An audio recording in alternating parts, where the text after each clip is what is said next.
कहानी की शुरुआत होती है और हमें दिखाया जाता है बार्टन, जिसे हम हॉकाई के नाम से भी जानते हैं।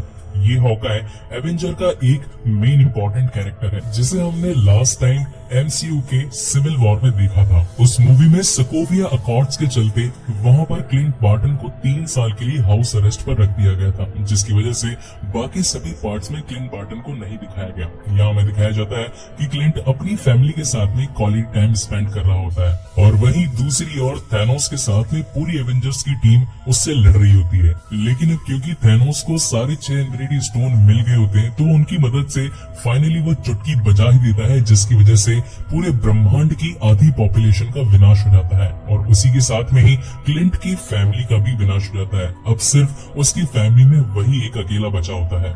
पहले तो बार्टन को कुछ समझ में नहीं आता है कि उसकी फैमिली आखिर गई कहाँ, लेकिन जब फाइनली उसके सामने सारी सच्चाई आती है, उसे जब ये पता चलता है कि थैनोस की वजह से मेरी पूरी फैमिली का विनाश हो गया, तो अब उसने फाइनली डिसाइड कर लिया था कि अब वो इस दुनिया में रह रहे सभी बुरे लोगों को जान से मार देगा। और इसी की वजह से अब वो फाइनली अपनी क्लिंट बार्टन वाली पहचान को छोड़कर एक नकाबपोश खूनी के रूप में आ गया था। वही सीन शिफ्ट होता है टोनी स्टार्क और नेबुला की तरफ, जो कि टाइटन ग्रह से अपनी स्पेसशिप के अंदर पृथ्वी पर लौट रहे होते हैं। इस जर्नी के अंदर अब उन्हें पूरे 22 दिन बीत चुके होते हैं, और साथ ही इन 22 दिनों में अब उनके पास ना तो खाने के लिए कुछ होता है और ना ही पीने के लिए। इसकी वजह से टोनी स्टार्क की हालत भी अब काफी ज्यादा खराब हो चुकी थी। हालांकि नेबुला एक रोबोट होती है, तो उसका उन पर कुछ ज्यादा फर्क नहीं पड़ता। जो भी फर्क पड़ता है वो सब कुछ टोनी स्टार्क को झेलना पड़ता है। यहाँ पर टोनी पूरी तरीके से अपनी हिम्मत हार चुका था और बस मरने के लिए अपनी चेयर पर जाकर बैठ गया था। लेकिन उसी मोमेंट पर एक चमत्कार होता है और उसके सामने आती है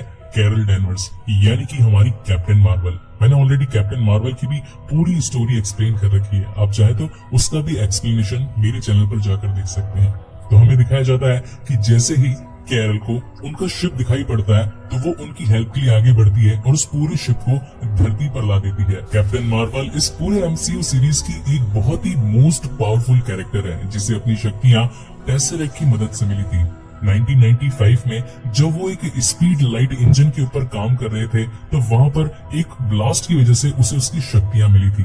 अब 1995 के बाद में ये कहानी आती है 2018 में, जहां पर हमें दिखाया जाता है कि थैनोस के इन्फिनिटी वॉर के टाइम में जब उसने चुटकी बजाई, तब सभी लोग राख में बदल रहे थे। लेकिन उसी मोमेंट पर निक फ्यूरी ने अपने पेजर से कैप्टन मार्वल को एक मैसेज भेजा था, और उस मैसेज को पाकर कैप्टन मार्वल सीधा धरती की ओर आने लगती है। लेकिन उसी बीच वहां पर उसे टोनी का स्पेसशिप दिखाई पड़ता है, तभी वो उस स्पेसशिप को भी धरती पर ले आती है। कैरल को अर्थ पर आने के बाद में थैनोस के बारे में सारी जानकारी मिली, और जब उसे पता चला कि थैनोस काफी ज्यादा पावरफुल है, तो उसने सभी एवेंजर्स को एक आइडिया दिया। उसने कहा कि क्यों ना हम सारे के सारे इन्फिनिटी स्टोन्स को जमा करें और वापस इसी टाइमलाइन में आकर उन सभी इन्फिनिटी स्टोन्स का यूज करें, ताकि मरे हुए सभी लोग वापस आ जाएं और साथ ही हम थानोस का भी खात्मा कर सके। उसी मोमेंट पर उन्हें अपने सिस्टम से एक खास इन्फॉर्मेशन मिलती है। रॉकेट उन्हें बताता है कि जब थैनोस ने चुटकी बजाई थी, तो पूरे ब्रह्मांड में एक ऐसी लहर फैली थी जो कि आज से पहले कभी नहीं देखी गई थी, और ठीक ऐसा 2 दिन पहले भी हुआ है एक गैलेक्सी पर। हो सकता है कि थैनोस ने वापस से चुटकी बजाई हो, जिसकी वजह से हमें फिर से ये लहर देखने को मिली है। इसी के साथ सारे एवेंजर्स को ये पता लग जाता है कि फिर से थैनोस ने अपने सारे इन्फिनिटी स्टोन्स का यूज किया है। उसकी लहर की वजह से वो उसके सिग्नल को ट्रैक करते हैं और सीधा अपने स्पेसशिप में उसी प्लेनेट पर पहुंच जाते हैं जहां पर थैनोस मौजूद होता है। यहाँ पहुंचने के बाद हमें दिखाया जाता है थैनोस, जो कि अब काफी ज्यादा थका हुआ, काफी ज्यादा कमजोर लग रहा था। जब सभी ने उसको पकड़ा और उससे पूछा कि आखिर सारे इन्फिनिटी स्टोन कहाँ हैं, तब वहां पर थैनोस उनसे कहता है कि मैंने उन सभी 6 इन्फिनिटी स्टोन का यूज करते हुए उन सभी को ही नष्ट कर दिया, ताकि कोई भी उन इन्फिनिटी स्टोन्स को वापस से जोड़कर फिर से इस पूरे ब्रह्मांड को पहले जैसा न बना पाए। इसी बात से थॉर को काफी ज्यादा गुस्सा आ जाता है और वो अपने स्टॉर्म ब्रेकर से थैनोस का गला काट देता है और उसे वहीं जान से मार देता है। अब क्योंकि इन्फिनिटी स्टोन्स ही नहीं थे, तो अब किसी के पास में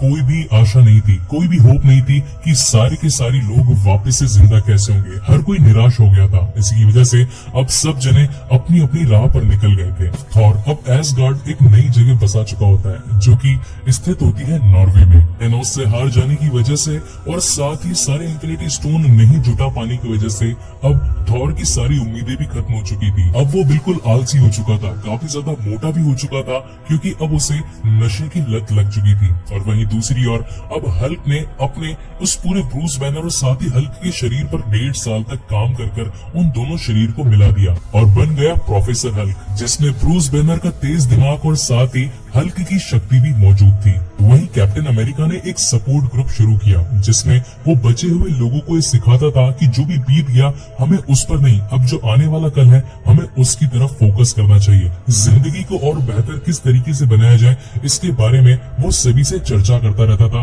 और ग्रुप डिस्कशन करता रहता था। साथ ही दिखाया जाता है टोनी स्टार्क जो कि अब पेपर पॉट्स के साथ में शादी करके अपनी एक छोटी सी बच्ची के साथ में एक किसी जगह पर अपना एक शांत लाइफ जी रहा था जिसे अब दुनिया से कोई मतलब नहीं था। इसी के साथ ही पूरे 5 साल बीत जाते हैं। तभी सैन फ्रांसिस्को में एक घटना घटती है।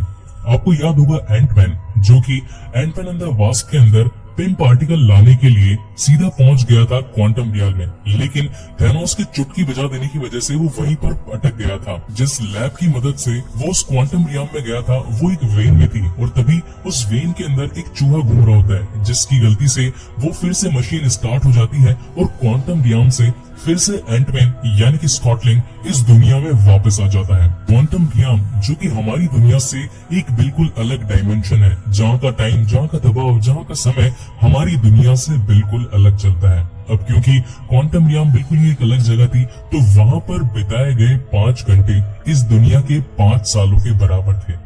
यानी कि 2018 में थैनोस की स्नैप से जो पूरा ब्रह्मांड आधी पॉपुलेशन में बढ़ गया था, इस पूरे 5 सालों को वहां पर सिर्फ बीते थे 5 घंटे। जब इन 5 घंटों के बाद में स्कॉटलैंड अपनी दुनिया में वापस आता है तो देखता है कि सभी लोग जा चुके हैं, यहाँ तक कि उसका पुराना घर, उसकी अब बेटी भी 5 साल ज्यादा बड़ी हो गई है। इन सभी चीजों को समझने के बाद में स्कॉट अपने पुराने दोस्तों यानी कि एवेंजर्स के पास में जाता है और उन्हें बताता है कि इस पूरी घटना को यानी कि थैनोस की चुटकी बजाने के बाद में जो 5 साल इस दुनिया में बीत गए हैं वो क्वांटम रियम में सिर्फ और सिर्फ 5 घंटे के बराबर थे। स्कॉट कैप्टन को ये समझाता है कि अगर हम पिल पार्टिकल और साथ ही क्वांटम रियम का अगर ठीक से यूज करना सीख गए तो हम 5 साल पीछे वापस से जाकर सभी घटनाओं को फिर से सुधार सकते हैं। वो गलतियां या फिर वो हादसे जो 5 साल पहले बीते हैं हम उन सभी को ठीक कर सकते हैं। और इसी बात से स्टीव एग्री करता है और साथ ही अब कैप्टन अमेरिका, ब्लैक विडो और साथ ही एंटमैन तीनों मिलने के लिए और मदद मांगने के लिए जाते हैं आयरन मैन के पास में, जो कि अब हिल स्टेशन पर अपनी फैमिली के साथ में रहता है। टोनी से मिलने के बाद टोनी को वो सारी की सारी स्कीम बताते हैं, उसे समझाते हैं कि अगर हम क्वांटम रियम के ऊपर काम करें तो हम समय के पीछे जाकर सभी हादसों को टाल सकते हैं। लेकिन टोनी ये बात जानता था कि इस काम में खतरा है और अगर उसने ये काम किया तो उसकी फैमिली पर भी आंच आ सकती है और इसी की वजह से टोनी उन सभी को ये काम करने से मना कर देता है और निराशा के साथ में उन सभी को वहां से जाना पड़ता है। अब क्योंकि टोनी ने उनकी हेल्प करने से मना कर दिया था तो वो सभी पहुंचते हैं हल्क के पास में, जो कि अब प्रोफेसर हल्क बन चुका होता है। अब क्योंकि ब्रूस का दिमाग भी काफी तेज होता है तो वो उनकी मदद करने के लिए तैयार हो जाता है और वो अब लग जाते हैं एक टाइम मशीन बनाने में। लेकिन काफी सारे एक्सपेरिमेंट्स के बाद में पता चलता है कि हल्क के द्वारा बनाई गई वो टाइम मशीन एकदम एक्यूरेट तरीके से काम नहीं कर रही, वो उस टाइम पर हमें नहीं पहुंचा पा रही जिस टाइम पर हमें पहुंचना था। वहीं पर सीन शिफ्ट होता है टोनी की तरफ, जो कि अपने घर में बैठकर जैविस के साथ में एक टाइम मशीन के ऊपर काम कर रहा होता है और गलती से उसके कोड्स बिल्कुल एक्यूरेट हो जाते हैं और फाइनली एक टाइम मशीन बन ही जाती है। इसकी वजह से अब टोनी स्टार्क अपनी मेंटलिटी और अपनी डिसीजंस को बदल देता है। पहले जब वो ये सोच रहा था कि वो अपनी फैमिली को बचाना चाहता है, लेकिन जब पेपर पॉट्स उसे आकर समझाती है और बोलती है कि हमारे लिए तुम पूरी दुनिया को दांव पर नहीं रख सकते, तुम हमारी चिंता मत करो और पूरी दुनिया को बचाने की कोशिश करो, यही हमारे लिए एक सबसे बड़ा गिफ्ट होगा। और इसी की वजह से अब टोनी फाइनली टाइम मशीन पर काम करना शुरू कर देता है और एक छोटा सा गैजेट बनाकर सीधा पहुंचता है कैप्टन अमेरिका यानी कि स्टीव रॉजर्स के पास में और साथ ही वो वहां पर लेकर आता है उसके लिए उसी की वाइब्रेनियम से बनी हुई शील्ड, जो कि कैप्टन अमेरिका सिविल वॉर के अंदर टोनी स्टार्क ने कैप्टन अमेरिका से ये बोलकर ले ली थी कि तुम इसके लायक नहीं हो। वहीं दूसरी ओर नताशा पहुंचती है टोक्यो क्लिंट को वापस लाने के लिए। वो क्लिंट को समझाती है कि एक नकाबपोश खूनी बनकर बुरे लोगों को मारना तुम्हें सेटिस्फेक्शन नहीं दिला सकता। तुम्हें सेटिस्फेक्शन तभी मिलेगा जब तुम्हारी फैमिली तुम्हारी आंखों के सामने होगी और हम इसमें तुम्हारी मदद कर सकते हैं। वहीं दूसरी ओर रॉकेट और हल्क पहुंचते हैं सीधा नॉर्वे के न्यू एसगार्ड में, जहां पर थॉर मौजूद होता है। थॉर को देखने पर ऐसा लगता है कि अब वो बिल्कुल भी काम का नहीं रहा, बिल्कुल आलसी हो गया है, मोटा हो गया है और अब उसका इन लड़ाइयों से दूर दूर तक कोई भी नाता नहीं है। लेकिन वो उसे समझाते हैं, उसे बताते हैं कि अगर ये टाइम मशीन काम कर गई तो तुम थैनोस से अपना पुराना बदला ले सकते हो और साथ ही इस ब्रह्मांड से खत्म हुई आधी पॉपुलेशन को भी हम फिर से जिंदा कर सकते हैं। और इन्हीं बातों की वजह से थॉर भी उनकी बात पर एग्री करता है और उनके साथ में आ जाता है। और फिर शुरू होती है टाइम मशीन की टेस्टिंग। इस फाइनल डिसीजन के बाद में सभी सुपर हीरोज अलग अलग ग्रुप में अलग अलग टाइमलाइन के साथ अलग अलग जगह पर जाने के लिए बढ़ जाते हैं। वहीं हमें दिखाया जाता है iron man, Hulk, captain America और साथ ही एंटमैन पहुंचते हैं 2012 की टाइमलाइन में, जहां पर न्यूयॉर्क बैटल चल रहा होता है चित्तौरी आर्मी के अगेंस्ट। 2012 की टाइमलाइन के अकॉर्डिंग वहां पर 3 इन्फिनिटी स्टोन्स मौजूद थे। टेसरेक्ट जिसके अंदर की स्पेस स्टोन था, आई ऑफ अगामोटो जो कि एक टाइम स्टोन था और साथ ही वो सेप्टर जिसके अंदर माइंड स्टोन था जो कि थैनोस ने ही लोकी को दिया था। टोनी और स्कॉट टेसरेक्ट को लेने के लिए सीधा एवेंजर्स टावर पर पहुंचते हैं, लेकिन वहां पर एक अनहोनी हो जाती है। वहां हल्क आकर उनका काम बिगाड़ देता है, जिसकी वजह से उनके हाथ से टेसरेक्ट निकल जाता है और लॉकी टेसरेक्ट को वहां से लेकर गायब हो जाता है। दूसरी तरफ कैप्टन अमेरिका का सामना होता है 2000 वाले स्टीव रॉजर यानी कि अगले ही कैप्टन अमेरिका के सामने। दोनों के बीच में एक शानदार तगड़ी फाइट हमें देखने को मिलती है। ये फाइट मेरी इस मूवी की one of the favourite fight है। लेकिन फाइनली लेटेस्ट वाला कैप्टन अमेरिका उस सेप्टर को लेकर वहां से निकल ही जाता है। वहीं हल्क पहुंचता है न्यूयॉर्क के सैंक्टम में, जहां पर वो आई ऑफ अगामोटो यानी कि टाइम स्टोन को लेने के लिए पहुंचता है। लेकिन तब टाइम स्टोन डॉक्टर स्ट्रेंज के पास में नहीं, एशियंट वन यानी कि गुरु माँ के पास में होता है। हल्क गुरु माँ से उनको टाइम स्टोन देने के लिए बोलता है, लेकिन तब गुरु माँ उसे कहती है कि अगर मैंने टाइम स्टोन तुम्हें दे दिया तो इस पूरे यूनिवर्स में मल्टीपल टाइमलाइंस बन जाएगी, जिसकी वजह से हमारी टाइमलाइन भी बिगड़ जाएगी, जो कि मैं बिल्कुल भी नहीं होने दे सकती। तब वहां पर हल्क एशियन वन को काफी ज्यादा फोर्स करता है, उन्हें समझाता है कि फ्यूचर के अंदर बहुत ही बड़े बड़े हादसे होने वाले हैं, जिसके लिए मुझे इस टाइम स्टोन की जरूरत है। लेकिन फिर भी गुरु माँ उसकी बात को नहीं मानती। तब फाइनली वहां पर ब्रूस बैनर उसे कहता है कि अगर डॉक्टर स्ट्रेंज ने वो टाइम स्टोन थैनोस को दिया है तो जरूर उसके पीछे उसका कोई मास्टर प्लान जरूर होगा। इस बात से गुरु माँ एग्री करती है और फाइनली अपना टाइम स्टोन निकालकर हल्क को दे देती है। अब कैप्टन अमेरिका और साथ ही हल्क ने टाइम स्टोन और साथ ही माइंड स्टोन तो ले लिया, लेकिन टोनी स्टार्क और एंटमैन को अभी तक टेसरेक्ट यानी कि स्पेस स्टोन नहीं मिल पाया था। तो इसकी वजह से अब फाइनली टोनी स्टार्क और कैप्टन अमेरिका ये डिसाइड करते हैं कि वो टाइम में और पीछे जाएंगे और वहीं से स्पेस स्टोन यानी कि टेसरेक्ट को अपने पास में लाने की कोशिश करेंगे। और वो दोनों पहुंचते हैं सीधा 1970 की टाइमलाइन में, जहां हमें दिखाए जाते हैं टोनी स्टार्क के पिता हावर्ड स्टार्क। टोनी उनसे मिलकर काफी खुश होता है और साथ ही वो वहां से टेसरेक्ट को निकालने में कामयाब भी हो जाता है। लेकिन अब क्योंकि कैप्टन अमेरिका भी वहां पर होता है तो उस मोमेंट पर उसे पिम पार्टिकल्स भी नजर आते हैं, तो वो पिम पार्टिकल्स को भी अपने साथ लेकर अपनी रियल वाली टाइमलाइन में आ जाते हैं। वहीं पर थॉर और रॉकेट पहुंचते हैं 2008 की टाइमलाइन में, जिसमें उन्हें लेना था रियलिटी स्टोन, जो कि ईथर की वजह से अब पहुंच चुका था जेन फोस्टर के शरीर के अंदर, और जेन एसगार्ड में थी। इसकी वजह से दोनों सीधा एसगार्ड पहुंचते हैं और वहां पर थॉर अपनी माँ से भी मिलता है। वो अपनी माँ को सारी बात समझाता है। अब क्योंकि उसकी माँ एक जादूगरनी होती है तो वो ऑलरेडी फ्यूचर को देखकर थॉर की सारी परेशानियां समझ जाती है और कहती है कि तुम्हें चिंता करने की कोई जरूरत नहीं, सब कुछ बिल्कुल ठीक हो जाएगा। उसी वक्त वहां पर थॉर अपना हाथ आगे करता है और उसको म्यूनिर भी अब उसके पास में आ चुका होता है। वहीं पर रॉकेट भी जेन फोस्टर के अंदर से ईथर यानी कि रियलिटी स्टोन को निकाल लेता है और दोनों वापस से अपनी टाइमलाइन में आ जाते हैं। फिर हमें दिखाए जाते हैं हॉकाई और ब्लैक विडो, जो कि पहुंचते हैं 2014 की टाइमलाइन में सीधा वॉरवीर पर सोल स्टोन की तलाश में। वहां पर उन्हें मिलता है रेड स्कल, जो कि किसी टाइम पर स्किमिट के शरीर में था। वहां पर पहुंचने के बाद में सोल स्टोन के लिए वो रेड स्कल उन्हें बताता है कि ये हमेशा सोल के बदले सोल मांगता है। अगर तुम्हें सोल स्टोन को पाना है तो एक सोल की कुर्बानी देनी होगी। दोनों ही ये बात समझ जाते हैं कि जब तक हम दोनों में से कोई भी कुर्बानी नहीं देगा हम सोल स्टोन को नहीं पा सकते। दोनों ही आपस में एक दूसरे को बचाने के लिए खुद की जान देने के लिए भी तैयार हो जाते हैं और वहां पर उन दोनों के बीच में भी एक हार्ट टचिंग फाइट होती है। लेकिन फाइनली नताशा अपने आप को कुर्बान कर देती है सोल स्टोन के लिए और फाइनली बार्टन के पास में सोल स्टोन आ जाता है और वो भी अब अपनी रियल वाली टाइमलाइन में भी आ जाता है। वहीं पर सीन शिफ्ट होता है जेम्स रोडी और साथ ही नेबुला की तरफ, जो कि पहुंचते हैं 2014 की टाइमलाइन में मोरैग ग्रह पर, जहां पर पीटर क्विल ऑलरेडी मौजूद होता है और वो सभी पहुंचते हैं पावर स्टोन की तलाश में, जो कि ऑर्क के अंदर होता है। वहां पहुंचने के बाद में वो पीटर क्विल को बेहोश करके वहां से पावर स्टोन को लेने ही वाले होते हैं, लेकिन उसी मोमेंट पर नेबुला को पुरानी नेबुला की वजह से यादें आने लगती है। उसका ट्रांसमीटर खराब हो जाता है, जिसकी वजह से नेबुला वहीं पर बेहोश हो जाती है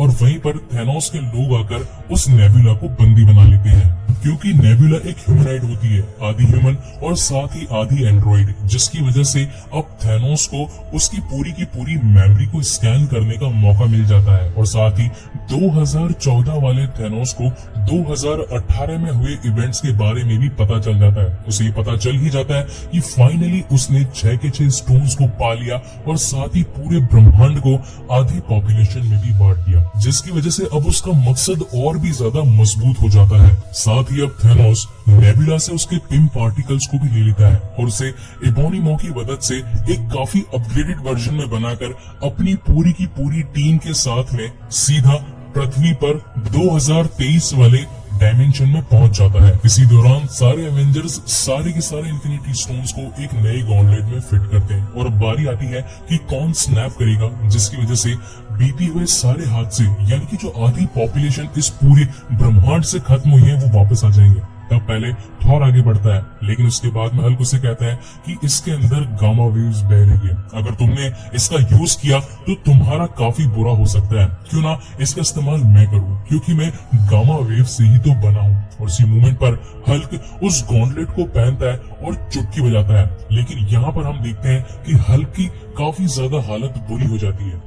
हमने जब देखा था कि थैनोस ने भी पूरी के पूरे 6 इंफिनिटी स्टोन्स के साथ में स्नैप किया था, लेकिन तब उसका कुछ भी नहीं बिगड़ा था। ऐसा इसकी वजह से हुआ था क्योंकि थैनोस हल्क से काफी ज्यादा पावरफुल था और इसकी वजह से हल्क वहां पर काफी ज्यादा बुरी हालत में हो जाता है। लेकिन उसी मोमेंट पे हम देखते हैं कि इस पूरे ब्रह्मांड में से जो आधी पॉपुलेशन खत्म हुई थी वो भी अब वापस आने लगी है। तभी इस बात से काफी खुश थे कि आधी पॉपुलेशन वापस से जिंदा हो गई है, लेकिन उनकी खुशी ज्यादा देर बरकरार नहीं रह पाई, क्योंकि उस मोमेंट पर थैनोस भी अपने शिप और साथ ही अपनी पूरी टीम के साथ में रियल टाइम में यानी कि 2023 वाले इवेंट में पहुंचकर उनकी उस लोकेशन को बॉम्ब से उड़ा देता है, जिसकी वजह से वहां पे काफी बड़ा ब्लास्ट होता है और सारा कुछ तहस नहस हो जाता है। अब थैनोस को काफी ज्यादा गुस्सा आ चुका था और वो ये चाहता था कि इस बार वो सारे के सारे 6 इंफिनिटी स्टोन्स के साथ में आधी पॉपुलेशन नहीं बल्कि इस पूरे ब्रह्मांड की सारी पॉपुलेशन को ही खत्म कर दे और फिर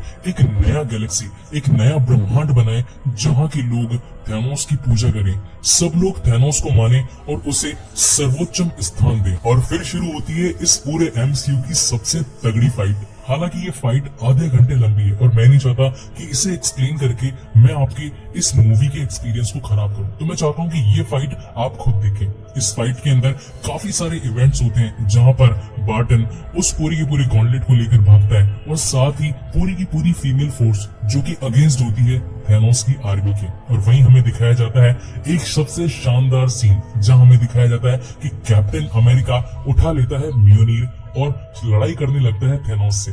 इस सीन के बाद तो ऐसा लगने लगता है कि कैप्टन अमेरिका ने ये मूवी पूरी की पूरी अपने नाम ही कर दी। और वहां में एक और शानदार फाइट दिखाई जाती है कैप्टन अमेरिका और साथ ही थैनोस के बीच में। लेकिन फिर भी थैनोस तो थैनोस है और थैनोस के सामने टिकना कोई आसान बात नहीं। वहीं पर थैनोस की आर्मी के सामने अब बाकी बची एवेंजर्स की टीम भी घुटने टेक रही होती है। लेकिन उसी मोमेंट पर 5 साल बीते जो सभी लड़ाई करने वाले सुपर हीरोज थे और जो एवेंजर्स थे वो उनकी मदद करने के लिए आ जाते हैं, जहां पर वकांडा से आती है ब्लैक पैंथर की टीम और साथ ही सैंक्टम से आती है वोंग की पूरी टीम। और अब पूरे के पूरे एवेंजर्स फिर से असेंबल होकर थैनोस और उसकी टीम के खिलाफ फिर से लड़ना स्टार्ट कर देते हैं। और यहाँ हमें दिखाया जाता है वो क्लासिक सीन जो इस मूवी का सबसे बेहतरीन सीन है। हमें दिखाया जाता है कि डॉक्टर स्ट्रेंज अब आयरन मैन को वही इशारा देते हैं। ये वही आखिरी भविष्यवाणी है जो कि मैंने करोड़ों के अंदर से एक चुनी थी। अगर इस मूवमेंट पर हम सफल हो गए तो हम थैनोस का खात्मा कर सकते हैं, अदरवाइज हमें दूसरा मौका नहीं मिलेगा। यही आखिरी मौका है, इसी में ही हमें सब कुछ करना है। आयरन मैन थैनोस के हाथ से सारे के सारे मणियां यानी कि इन्फिनिटी स्टोन चुराकर अपने ही गॉन्टलेट में पहन लेता है और फिर बोलता है आई एम आयरन मैन, और उसी के साथ में एक चुटकी बजाता है जिसकी वजह से पूरी की पूरी थैनोस की टीम धूल बनकर वहां से उड़ जाती है। और अब बचते हैं तो सिर्फ और सिर्फ इस पूरे रियल टाइम के हीरोज और साथ ही यहाँ की टाइमलाइन की पूरी पॉपुलेशन। लेकिन इसी के साथ ही आयरन मैन भी अब पूरी तरीके से घायल हो चुका था और